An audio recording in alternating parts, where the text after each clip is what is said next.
साईं बाबा जब देह रूप में द्वारका माई में मौजूद थे, तब तो उन्होंने अपने भक्तों पर कृपा की ही है।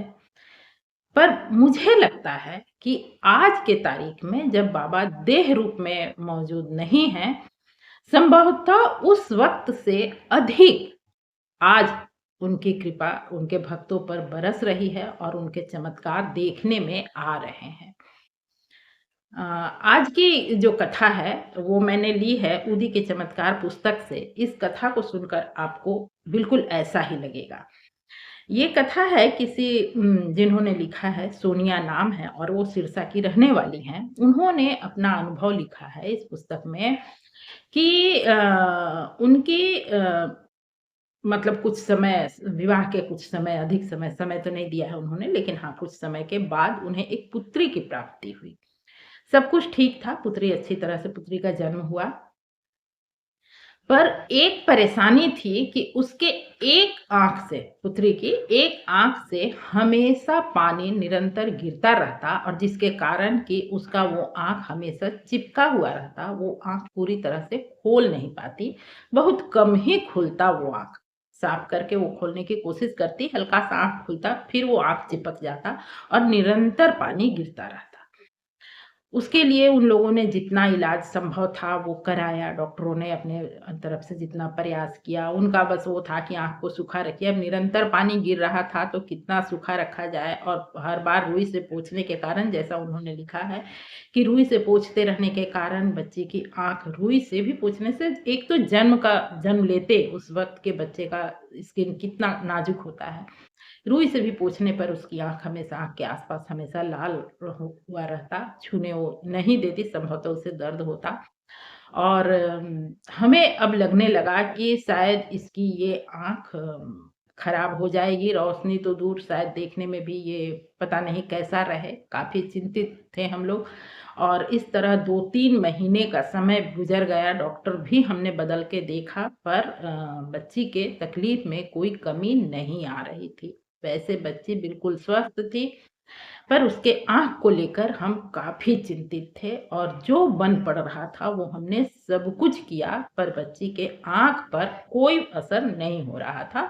उसकी तकलीफ ज्यों की त्यों बनी हुई थी। ऐसे ही करते-करते इलाज और दुआ माँगते 6 महीने का वक़्त बीता। 6 महीने के बाद हम प्रथम बार शिरडी गए। उन्होंने ये नहीं बताया है, वहाँ नहीं मेंशन किया है कि वो बाबा के भक्त पहले से थे या वो उस किसी के द्वारा कहने पर गए। बस उन्होंने ये लिखा है कि वो शिरडी गए।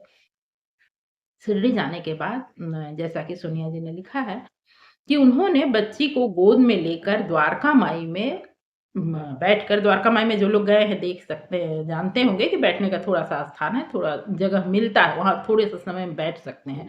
समाधि मंदिर में तो संभव नहीं है, पर द्वारका माई में आप थोड़ी देर बैठ सकते हैं। तो वहीं पर सोनिया जी ने अपनी बच्ची को गोद में लेकर बैठा और वो बाबा से प्रार्थना करने लगी और उनके आँख से निरंतर आँसू बहते रहे जब तक वो बाबा से प्रार्थना करती रही। कुछ देर के बाद काफ़ी समय तक वहाँ बैठ नहीं सकते हैं, जितने समय उन्हें मिला होगा बैठने का मौका मिला होगा, वो उन्होंने बैठकर प्रार्थना की बाबा से और जब वो आँख खोलकर अपनी बच्ची को देखी, उस बच्ची सो रही थी इसलिए उनके गोद में आराम से वो लेटी ही थी।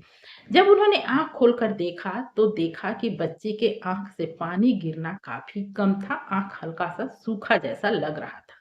उन्हें बहुत खुशी हुई, उन्होंने अपनी बच्ची का आँख पोंछा और पोंछ के वहाँ से लेकर आई और उसके बाद जैसा उन्होंने वहाँ लिखा है कि उसके बाद वो अपना सिरसा तो लौट आई, लेकिन वो उन्होंने एक नियम बना लिया कि वो हर दिन जब पूजा करती, बाबा की तस्वीर घर में थी, उन्होंने रखा था तस्वीर, बाबा की तस्वीर के सामने वो अपनी बच्ची को लेकर कुछ देर बैठती और तब उन्होंने बाबा की माथे बच्ची के माथे पर उदी लगाना शुरू किया। शुरू में मैं बताना भूल गई वहाँ कि जैसा कि उन्होंने लिखा है कि चूँकि आँख था, मैं आँख में उदी तो लगा नहीं सकती थी। उन्हें माथे पर वो उदी लगाती थी या नहीं, पर उसके बाद उन्होंने लिखा है कि उसके बाद मैं माथे पर उसके उदी लगाती और बच्ची को गोद में लेकर बाबा के तस्वीर के सम्मुख हर दिन कुछ देर के लिए बैठ के प्रार्थना करना मैंने शुरू किया। और बृहस्पति के दिन मैं पास के मंदिर भी चली जाया करती और एक कोने में बैठकर बच्ची को गोद में लेकर बाबा से प्रार्थना किया करती।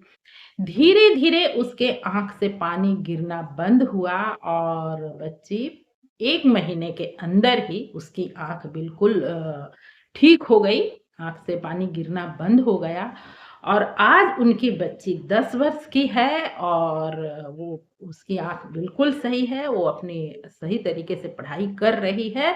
हाँ, बस उन्होंने लिखा है जैसा कि उसकी एक आँख थोड़ी-सी ध्यान से देखने पर छोटी महसूस होती है, काफ़ी समय वो बंद करके रखी शायद इसलिए। हल्का-सा आँख में फ़र्क है देखने में, पर रोशनी बराबर है, रोशनी में कोई कमी नहीं है, बच्ची बिल्कुल स्वस्थ है और अपने उम्र के हिसाब से पढ़ाई कर रही है। तो ये है बाबा का चमत्कार, बाबा के समाधि लेने के बाद भी बाबा अपने भक्तों पर उसी तरह से कृपा बनाए हुए हैं। बाबा सब पर अपनी कृपा बनाए रखें। इसी शब्द के साथ आज की ये कहानी समाप्त होती है और यदि आपको ये कहानी अच्छी लगी हो, आप ऐसी ही अच्छी-सच्ची और जानकारीपूर्ण कहानी सुनने में इंटरेस्ट रखते हैं, तो इस चैनल को ज़रूर सब्सक्राइब करें। मिलते हूँ फिर से ऐसे ही किसी जानकारीपूर्ण कहानी के साथ, तब तक के लिए ओम साईं राम, नमस्कार। आपने पूरी कहानी सुनी है, इसके लिए हार्दिक धन्यवाद।